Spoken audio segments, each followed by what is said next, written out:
Hi, Steve Tremble with Flight International. Hi, Steve. This flight discover what's inside the airport.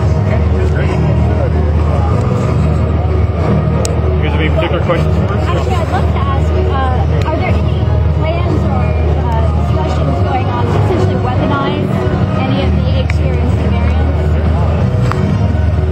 No, not the HCs. No. Okay, that answers Not that. the MCs either. Okay. Is there any type of timeline? They briefed us inside on, I guess, Lockheed's proposed weaponization plan.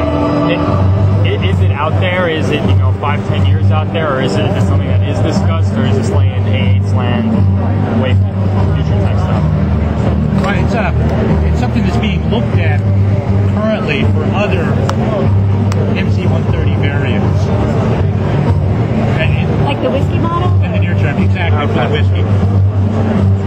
For the HCs, it's strictly a rescue platform. Yeah, right. That's our intent, is to use the MC-130Js for air refueling and air mobility missions. And Colonel Corbett, can you talk about where the requirements process stands for addressing the helicopter side of search and rescue? Basically, we're waiting for guidance from OSD to see what the next step is for our CSRX program we got canceled. OSD is going to give us some direction what the next step is going to be, so we're waiting for that. Hopefully sometime this month. So, and is there anything that you guys are doing in the meantime? There's the JiffyCom study that has come out. Is that part of your? Sure, we're always looking at it. We're trying to be ready for any direction we're given. We obviously need to replace our H-60s, recap them with a new aircraft. So we're just kind of waiting for some guidance. But right now we're kind of building up all the requirements documents for it, depending on which direction we're given.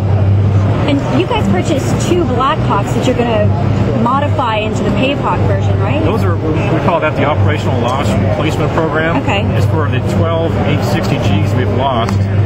They don't make the L model, which they were based on. They make the H-60 mics. So we're buying 60 mics to replace the aircraft we've lost over the past 15-20 years. When do you expect to introduce those into service?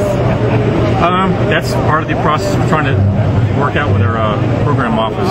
Because we have to get it modified to meet our needs, like our current H-60G. We don't want to have a less capable platform. Right. So it has to be modified, and that length hasn't really been decided yet. How long it's going to take? Really? Yeah. Okay. So are there plans to buy 12 now total eventually over the next couple of years? And then hopefully recapitalize the fleet. Did you guys, with the JiffyCom study, did you guys concur with that, or did you have input into that? Basically saw the initial draft. We didn't see it until it came out, the final version. But yes, we believe it's very accurate. So 170 helicopters? 171 is what they recommended. I think that's about right. Sir, I'm not sure if you can answer this as Director of Staff, but I'm just curious, what is the status of the thought right now in AFSOC about gunships, potential gunship replacements or follow-ons, the C-27J, that sort of thing? SOCOM has a requirement for additional gunships. It's still unclear what would be the platform to fulfill that requirement. We're looking at a precision strike capability on the MC-130W, as you referred to. But in terms of other gunship types, the AC-130J is a potential capability there, as well as we had previously had a lot of interest in the AC-27s. Have all of our units Okay. That's still unsettled. Okay. Can you tell us how quickly you're looking at adding that strike capability onto the whiskey, or do you have testing planned? There's testing ongoing. Okay. So it's already in kit. Yes. Wow. So when do you plan to deploy? It would be in the next year. Ship 1, Ship 56. What kind of weapons MC-130J does that include? is ready for final assembly. Viper strike? It would include the Viper strike, standoff precision guided ammunition, as well as a smaller caliber weapon. Smaller caliber, probably in a 30 millimeter range. In a 30 millimeter range. That's a big, small caliber. Smaller than the 105. Yeah. And is this like a palletized thing, or you actually cut into the airframe, or how does it? It's primarily palletized, and it's designed so it can be installed and removed relatively easily, along with the fire control system. What about Hellfire, like an air-to-ground missile? Is that part of Hellfire is not in that weapons interest on the AC-130 or MC-130s. So, but the MCs usually have a profile that, I mean, they go in and they come out, typically, right? They're dropping folks off and coming out. When they're in their mobility mission or when they're performing helicopter refueling.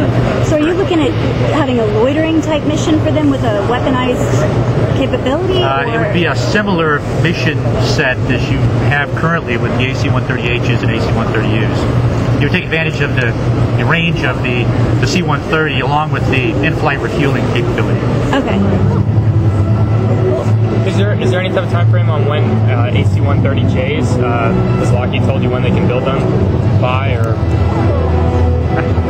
I plan to ask them the same question as soon as we get out of here. I think there's a lot of competing interests for slots on Lockheed Martin's production line. No, we don't have a time frame. We don't have a time frame in mind for the for one more question, because the journals have to be over for a photo op. So, do we have one more? What's the overall requirement for HC and MC? For HCs, the requirement is 78 aircraft.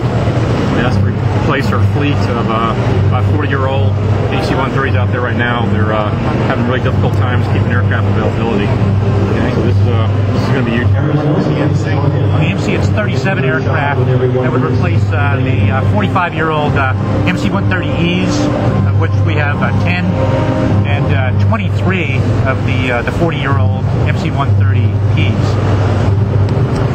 If I could follow real quick on that, does the proposed cancellation to C-130 AMP, does that impact any of these? Actually, that's... No, it doesn't have any impact on this MC-130 and HC-130 program. What happened to the CAP requirement?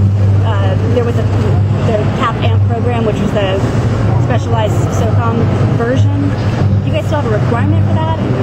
There's requirements for certain capabilities that were included within CAP. However, SOCOM has canceled that some years ago, and we're looking at other avenues to get those systems and capabilities. All right, good. Ask the gentleman Thank here. you, guys. You got to get to the front of that.